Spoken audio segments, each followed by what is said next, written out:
to another week. This week, our PE skill is going to talk about hockey. So, hockey is one of those sports that's not real popular in South Texas, but in San Antonio, we do have the San Antonio Rampage, the minor league hockey team. There is a skating rink that I know does some of the junior ice skating and hockey. But don't forget, hockey doesn't have to be just ice skating hockey or ice hockey. It can be field hockey as well. So we know those of you at home probably don't have a huge area like this. You don't have a hockey stick at home or a hockey puck. So we're going to show you some different things that you can use while you're at home. So obviously the hockey stick has a long handle. It has an L kind of shaped curve, very much like a golf club. That could maybe be used, but be very careful with those metal golf clubs, especially if you're inside. Most of you probably have maybe a bat, something with that wider bottom. That'll work just as well. Or you can use your broom. A broom probably works the best for anything that you have at home. You can use any size ball. We have these hockey pucks here at school. You can use a bigger ball, which is what we do normally use, especially for most of our students who are younger. A bigger ball does help. Or we have the field hockey balls, which are a little heavier, little different texture, and they roll a little bit better. If you can find a smooth area, it works best. Outside works just as fine. The driveway, anywhere that you are able to use any of these. We're gonna do some hockey dribbling and talk about the pass a little bit today. So it's gonna be very much a lot of the same terms you heard us talk about last week with soccer. So boys and girls, we set up about 5 cones right here so that we can dribble in and out of, basically slaloming in and out of. If you have any object at home, pairs of shoes, things like that, you can use them at home. Find any little thing that you can set up to where you can maneuver around. We're going to use these cones for our dribbling. Now, real basic stuff for holding the hockey puck is depending on what hand you're dominant at. If you're right-handed or left-handed, you're going to act like if you're shaking the hockey stick's hand, and you want to hold it with your dominant hand right around the middle part of the hockey stick. You can even bring it back depending on what you need to control the hockey ball or the hockey puck with. And then the other hand, you just bring it and grab the handle from the back like this, okay? So, basic skills also very similar to soccer. We're dribbling, just like we dribble in soccer and basketball. And in order to control the ball, keep it from going anywhere else, we still use kind of the same terminology. We are trapping the ball, so you can hold it to trap it, and then just move it around back and forth.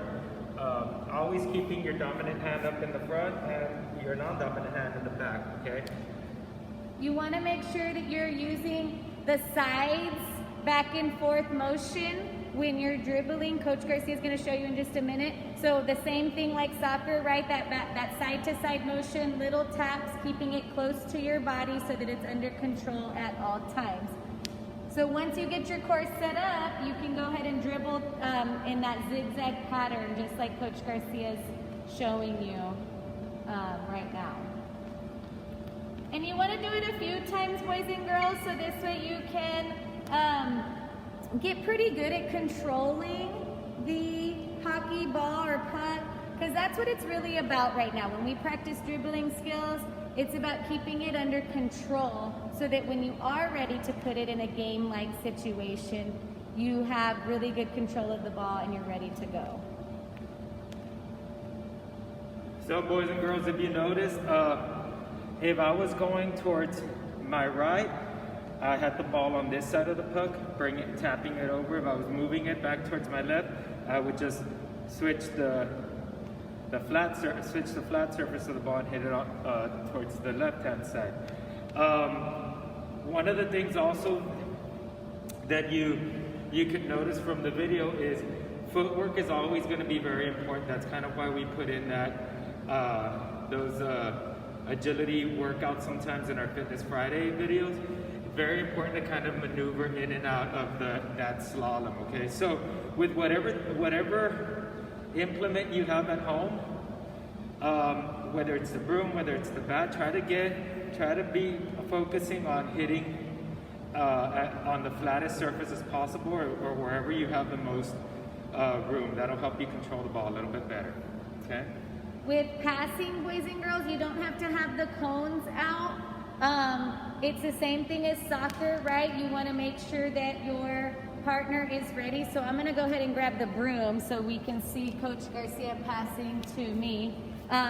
So it's kind of that same thing. We're just going to stand apart from each other. You can take a few dribbles if you're far. You don't have to. And then you're going to receive the pass and then go ahead and pass it back. So again, I'm right-handed, so I'm going to shake the hand, put my right hand at the bottom, and I'm ready to receive the pass when Coach is ready. If the ball's moving, remember, you simply trap it like in soccer. Like in everything, when we're passing and everything, we want to aim towards the person that we're passing through. You can notice I'm aiming here with my left leg since I'm right hand dominant, and then I'm just hitting it towards Coach.